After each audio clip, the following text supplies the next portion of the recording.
Hari ini kita akan belajar awal pergerakan nasional. Bersama saya Vito Surya Gumelar.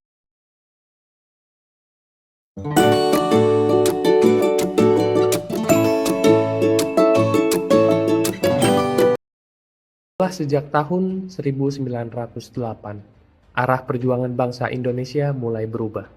Strategi perjuangan kini tidak lagi hanya mengandalkan senjata, melainkan lewat pendidikan, organisasi, dan kesadaran akan persatuan kebangsaan. Karena itu, tahun 1908 dikenal sebagai awal pergerakan nasional Indonesia. Terdapat perbedaan ciri perjuangan sebelum dan sesudah tahun 1908. Sebelum lahirnya kesadaran nasional, perjuangan dipimpin oleh para raja, bangsawan, atau tokoh agama. Setelah 1908, perjuangan digerakkan oleh kaum terpelajar melalui organisasi modern. Jika sebelumnya perjuangan bersifat lokal, kini cakupannya nasional dengan adanya kerjasama antar daerah. Cara perjuangan pun ikut berubah. Yang semula mengandalkan fisik dan senjata, kini menggunakan jalur modern, lewat media, perundingan, pendidikan, dan lobi politik. Selain itu, perjuangan yang dahulu bertumpu pada pemimpin karismatik mulai digantikan dengan perjuangan melalui organisasi, sehingga ada proses kaderisasi dan kesinambungan gerakan. Yang paling penting, perjuangan sebelum 1908 cenderung spontan, reaktif terhadap peristiwa tertentu. Setelah 1908, perjuangan memiliki visi yang jelas, kemerdekaan Indonesia. Lalu apa yang mendorong lahirnya pergerakan nasional? Ada dua faktor yang mempengaruhi lahirnya pergerakan nasional, faktor internal dan eksternal. Faktor internal berkaitan dengan kondisi di dalam negeri pada saat itu. Pertama, kondisi sosial, ekonomi, dan politik yang kacau akibat penjajahan Belanda menimbulkan penderitaan rakyat di berbagai lapisan. Kedua, lahirnya kaum terpelajar pribumi sebagai hasil politik etis yang membawa cara pandang baru dan menjadi motor penggerak organisasi. Ketiga, adanya kenangan akan kejayaan bangsa di masa lalu, seperti Kerajaan Sriwijaya dan Majapahit, yang membangkitkan kembali semangat untuk merdeka. Faktor eksternal berarti peristiwa di luar negeri yang mempengaruhi lahirnya pergerakan nasional Indonesia. Pertama, keberhasilan pergerakan nasional di negara lain, seperti Cina dengan Dr. Sun Yat-sen, India dengan Mahatma Gandhi, Turki dengan Mustafa Kemal Atatürk, dan Mesir dengan pergerakan Pan-Islam, memberi inspirasi dan harapan. Kedua, kemenangan Jepang atas Rusia pada tahun 1905 menunjukkan bahwa bangsa Asia mampu mengalahkan bangsa Barat, sehingga menumbuhkan rasa percaya diri bangsa Indonesia. Ketiga, berkembangnya paham-paham baru seperti nasionalisme, demokrasi, dan sosialisme yang masuk melalui pendidikan dan bacaan, sehingga memperkaya cara pandang kaum pergerakan dalam memperjuangkan kemerdekaan. Halo teman-teman, hari ini kita akan membahas salah satu organisasi paling penting dalam sejarah pergerakan nasional Indonesia, yaitu Budi Utomo. Kenapa sih organisasi ini begitu istimewa? Mari kita bahas bersama-sama. Bayangkan pada awal abad ke-20, tepatnya tahun 1908. Saat itu Indonesia masih dijajah oleh Belanda, dan kondisi rakyat pribumi sangat memprihatinkan. Pendidikan masih sangat terbatas. Ekonomi dikuasai oleh penjajah, dan kesempatan untuk maju hampir tidak ada.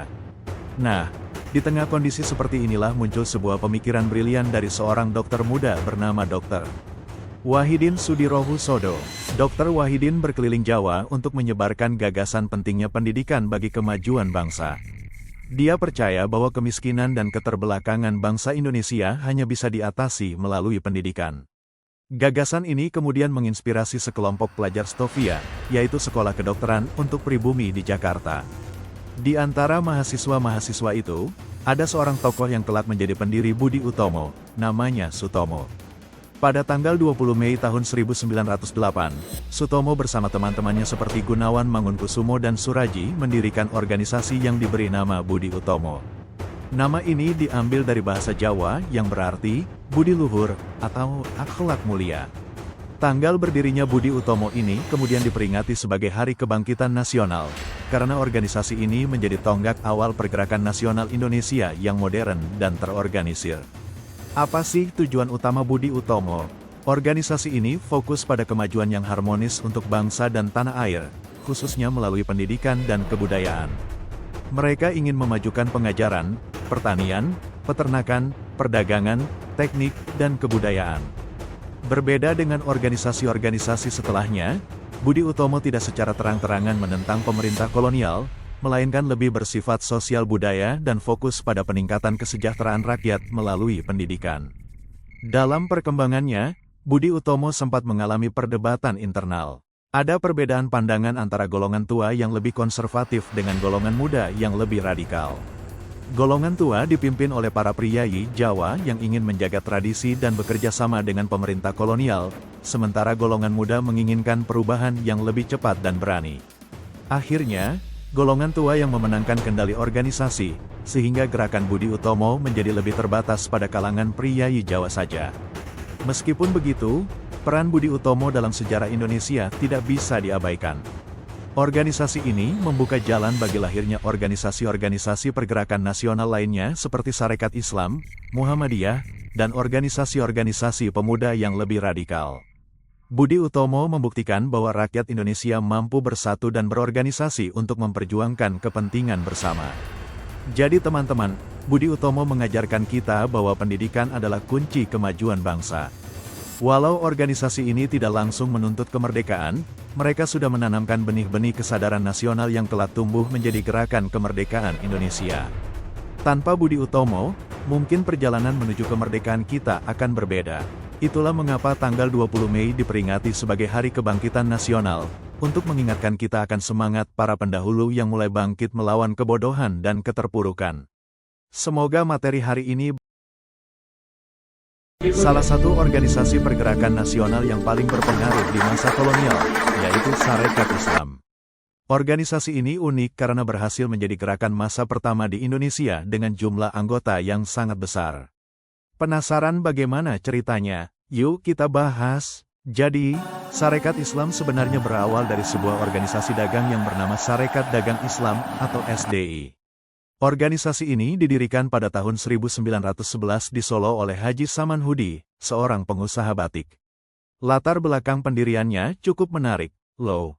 Saat itu, para pedagang pribumi, khususnya pedagang batik, mengalami kesulitan bersaing dengan pedagang-pedagang Cina yang lebih kuat secara modal dan mendapat perlindungan dari pemerintah kolonial.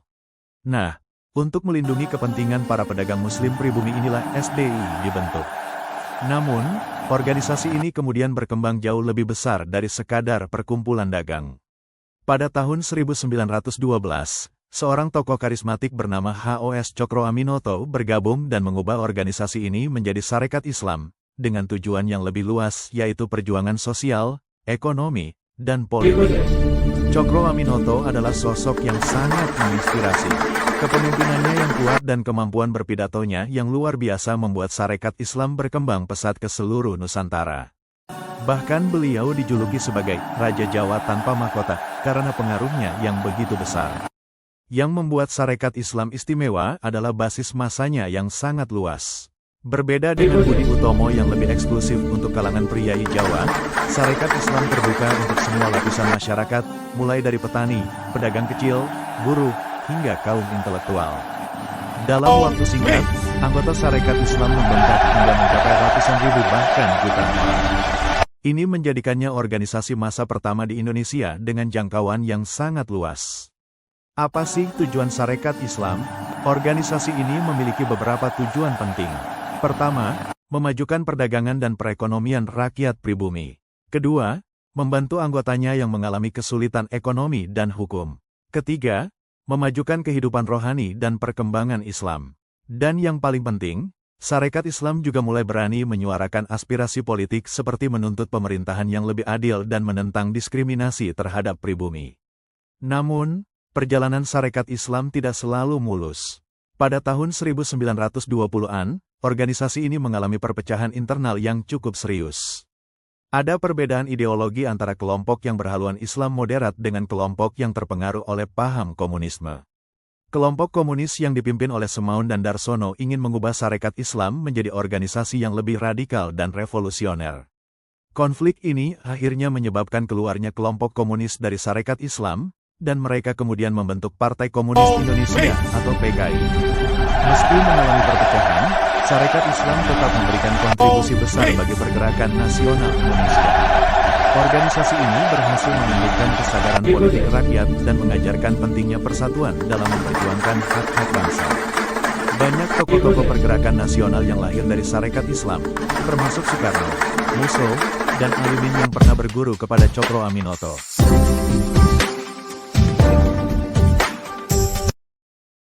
Organisasi yang terakhir yang kita bahas yaitu Indische Partij. Kita akan membahas sebuah organisasi yang sangat berani dan revolusioner pada masanya, namanya Indische Partij.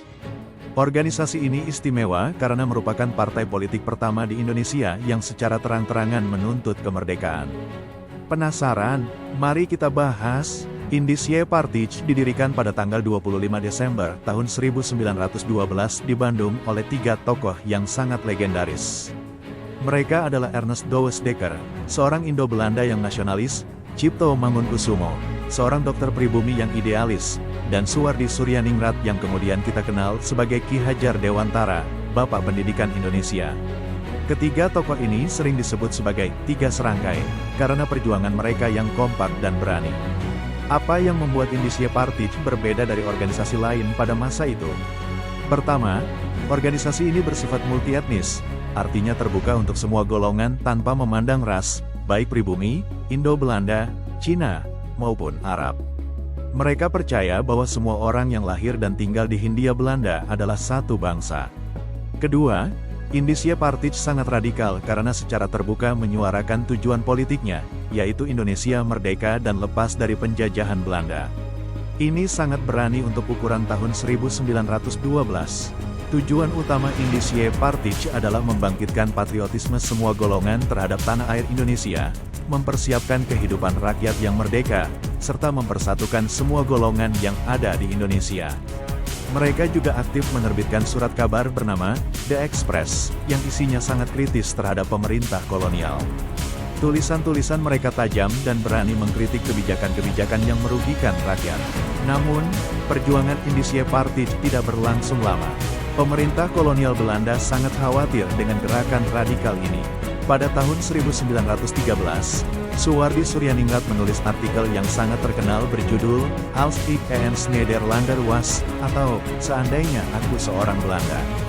Dalam artikel itu, dia mengkritik rencana perayaan kemerdekaan Belanda yang dananya dipungut dari rakyat terjajah. Dia bertanya, pantaskah meminta rakyat yang dijajah untuk membiayai perayaan kemerdekaan penjajahnya? Artikel itu membuat pemerintah kolonial marah besar. Ketiga tokoh Indische Partij akhirnya ditangkap dan diasingkan ke Belanda.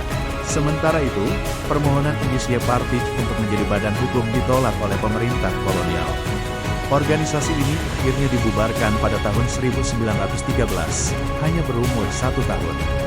Meski berumur singkat, Indische Partij meninggalkan jejak yang sangat penting dalam sejarah pergerakan nasional. Organisasi ini menjadi inspirasi bagi gerakan-gerakan kemerdekaan selanjutnya dan membuktikan bahwa rakyat Indonesia berani menuntut haknya. Semangat keberanian dan cinta tanah air yang ditunjukkan oleh Tiga Serangkai terus berkumpul untuk kemajuan bersama Indonesia hingga mencapai kemerdekaan. Itulah kisah Kami singkat namun berkumpul heroik untuk dari kemajuan Indische bersama. Partij. Semoga bermanfaat, teman-teman.